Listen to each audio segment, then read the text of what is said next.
नमस्कार दोस्तों, मैं वरुण पवार। आज की नई अपडेट आई है दोस्तों। एचएसएससी सीईटी 2024 की नई अपडेट आ चुकी है। जैसा स्क्रीन पर आप देख पा रहे हैं, सुप्रीम कोर्ट का फैसला आ चुका है। सीईटी के 5 नंबरों को लेकर के बड़ा खतरनाक फैसला आया है। 5 नंबरों को लेकर के चर्चा करेंगे।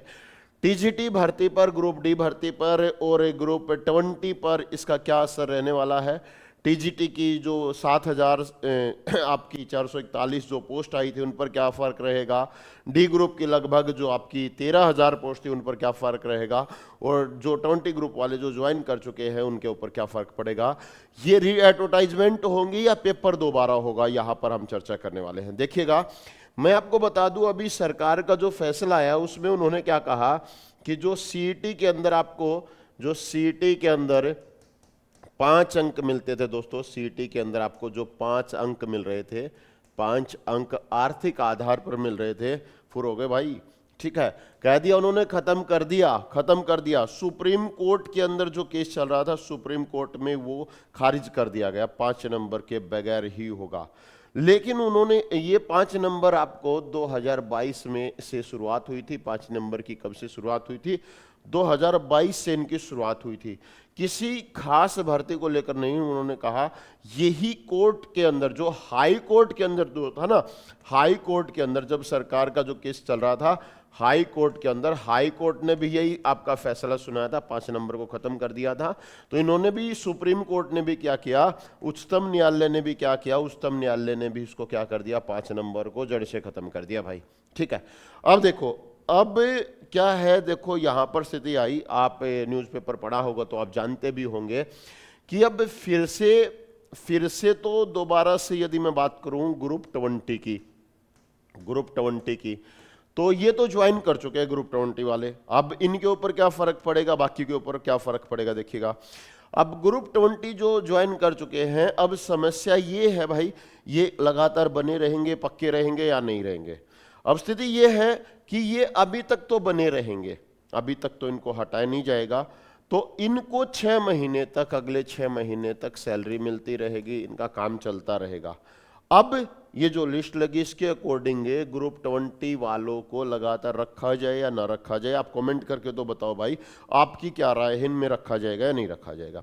सरकार कह रही है कि इस निर्णय को लेकर के, सरकार कह रही है कि इस निर्णय को लेकर के हम क्या करेंगे, या तो कोई विधेयक लेकर के आएंगे, विधेयक तो जानते होंगे ना कोई बिल लेकर के आएंगे, इनको पक्का रखेंगे, या फिर हम पुनर्विचार करवाएंगे, पुनर्विचार के लिए हम जाएंगे।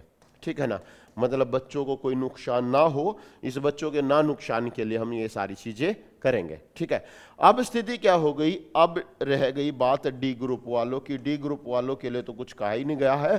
13,000 में से लगभग 11,000 को तो ज्वाइन करवा दिया गया था, बचे 2,000। ठीक है ना, अब यहां पर सीटी के अंदर, जैसे ग्रुप 20 के अंदर क्या हुआ था, जो इनका सीटी हुआ था, कह रहे हैं कि जो लिस्ट थी पहले 5 नंबर को देकर के लगाई गई थी, अब की बार जो लिस्ट है वो बिना 5 नंबर के रहेगी। तो ये इनके ऊपर तलवार लटक चुकी है। ठीक है दोस्तों, तो अगली जब तक अपडेट आती है, अब सरकार क्या करेगी क्या नहीं करेगी, ये भर्तियों, लटकी भर्तियों के जारी हो सकेंगे परिणाम और नई मेरिट बनेगी, यहां पर यह बताया गया है। देखिए, अब आयोग जो है आर्थिक सामाजिक आधार पर अतिरिक्त अंकों के बिना लंबित भर्तियों के परिणाम जारी कर सकेगा, और ऐसे में उनको झटका लगेगा जो 5 अंक लेकर के मेरिट सूची में बने हुए थे। जो पहले से 5 अंक लिए थे उनको तो परेशानी होने वाली भाई। अब केवल लिखित परीक्षा के आधार पर मेरिट वाले अभ्यर्थियों को नौकरी में मौका मिलेगा, और अभी आयोग की कुल 45,000 पदों में से 32,000 पदों का परिणाम जारी करना है, और इसमें टीजीटी के 7,471 पद भी शामिल है भाई। 7,471 पद भी इसके अंदर शामिल हैं, ये टीजीटी वाले रहेंगे।